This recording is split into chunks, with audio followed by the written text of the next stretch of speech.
Assalamualaikum warahmatullahi wabarakatuh. Perkenalkan, nama saya Fairuz Andalusia dengan NIM 2091163. Di sini saya akan mempresentasikan hasil proposal yang telah saya buat dengan judul Pengaruh Media Flashcard terhadap Penguasaan Kosakata Bahasa Inggris Siswa Sekolah Dasar. Untuk memenuhi tugas mata kuliah Metodologi Penelitian oleh Bapak Dr. Hisni Fajrussalam, MPD.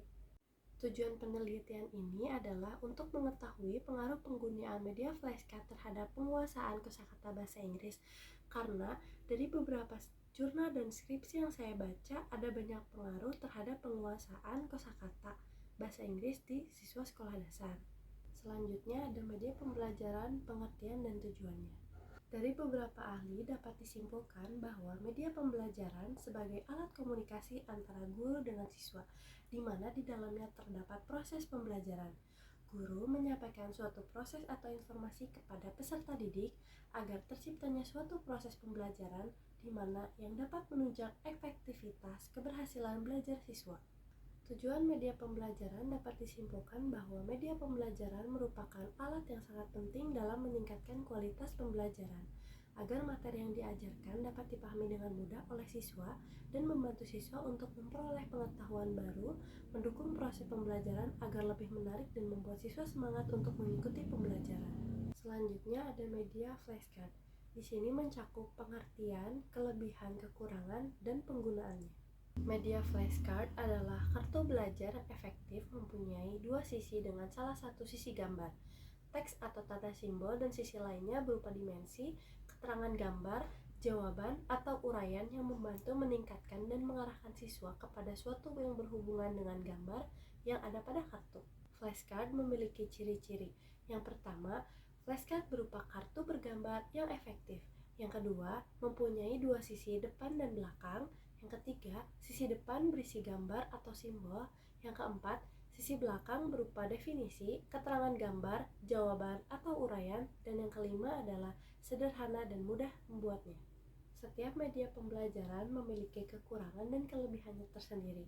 Adapun kelebihan dari media flashcard, yang pertama adalah praktis, yang kedua gampang diingat, dan yang ketiga adalah menyenangkan. Kekurangan dari media flashcard itu yang pertama, media terlalu kecil, yang kedua, gambar terlalu kompleks, dan yang ketiga, tulisan bahasa asing.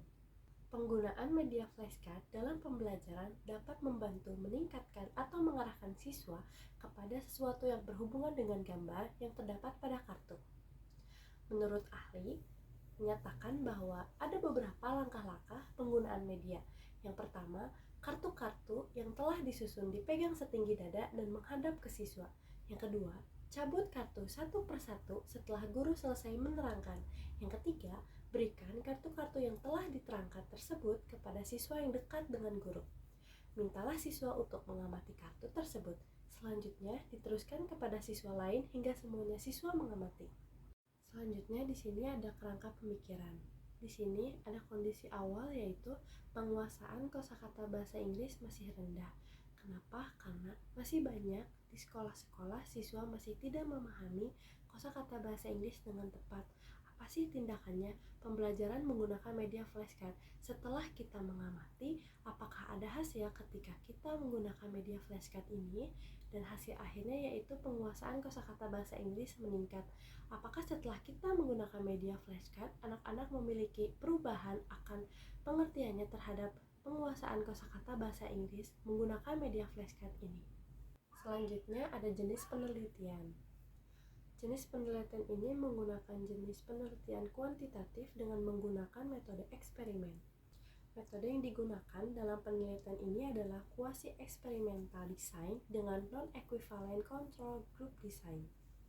Maksud dari quasi-eksperimental adalah metode penelitian eksperimental yang tidak memenuhi keempat kriteria eksperimen murni, terutama dalam hal randomisasi dan kelompok kontrol. Sedangkan non-equivalent control group design adalah desain seni eksperimental yang melibatkan dua kelompok, yaitu kelompok eksperimen dan kelompok kontrol.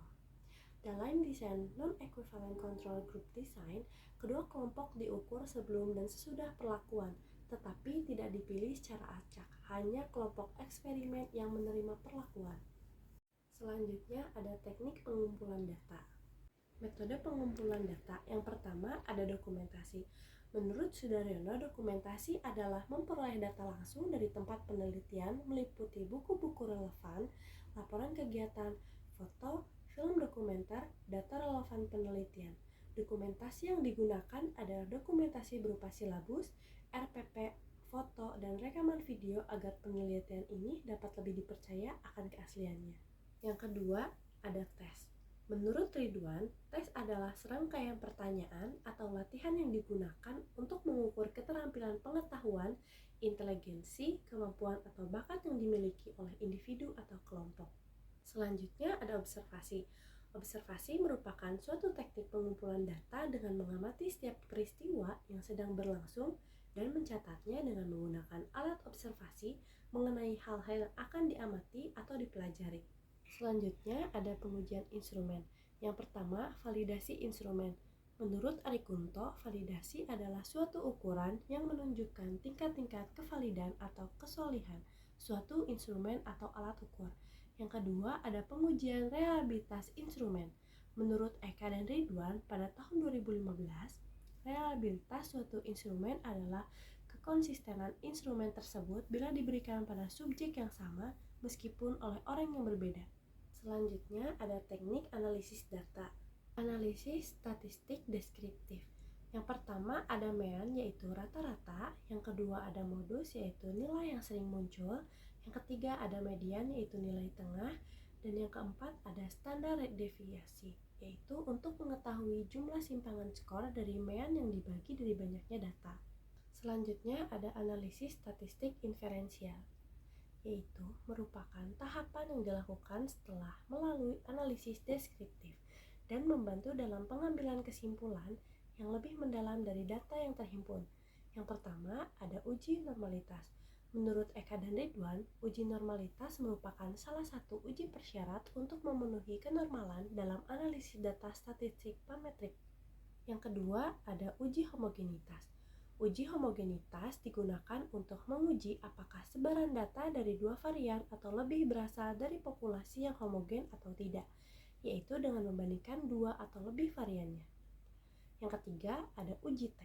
Uji T adalah suatu metode yang bertujuan untuk menentukan apakah variabel independen memiliki pengaruh atau tidak dalam suatu penelitian. Keempat, ada regresi linear sederhana, yaitu metode statistik yang digunakan untuk menganalisis hubungan antara dua variabel atau lebih. Yang kelima ada N-gain. N-gain adalah alat ukur yang biasanya digunakan ketika ingin mengetahui bagaimana dan apakah terdapat peningkatan terhadap variabel terikat sesudah diberikannya perilaku atau variabel bebas terhadap hasil belajar.